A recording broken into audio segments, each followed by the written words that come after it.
Welcome to Standard Chartered Money Insights, a podcast series by Standard Chartered Bank that brings you market views and insights on the go.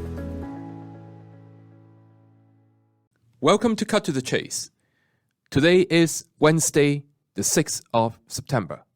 I'm Daniel Lam, your host for the podcast. Well, last week, we spoke about how the US dollar was one of the major asset class that has been enjoying an uptrend over the past 2 months.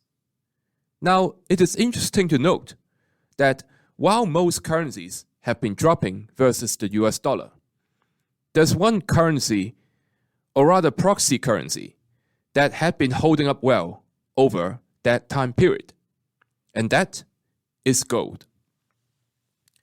Gold had been rising from the 1880 US dollar level and rebounding since the middle of August. It remains a core allocation versus other major asset classes with a 12-month forecast of 2050. Gold is negatively correlated to real yields, i.e. the yields net of inflation. On that front, the rally in real yields appears to be overdone.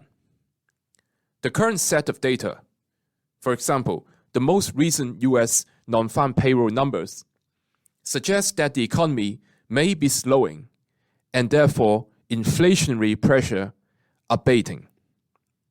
That is the key macro reason why we are seeing strength in gold prices.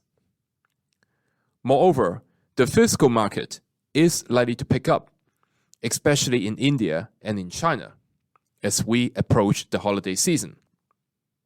Now, over the long run, we continue to see global central bank demand and mounting economic concerns as key factors underpinning our base case for higher gold prices.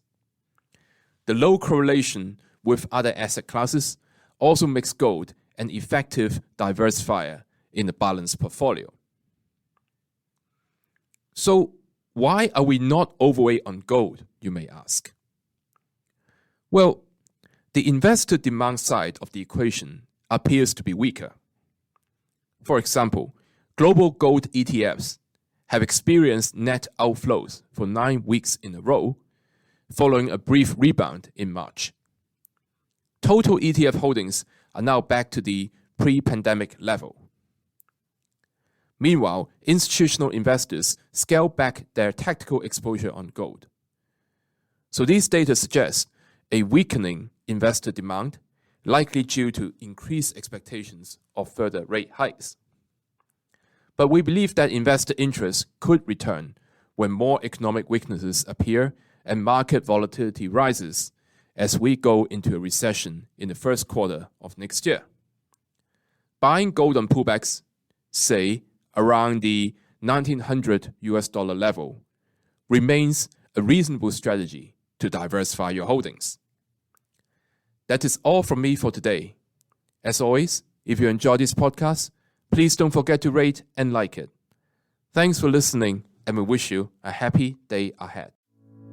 Thank you for listening to Standard Chartered Money Insights, a podcast series by Standard Chartered Bank. For more details, visit Market Views on the Go on our website or click the link in the description.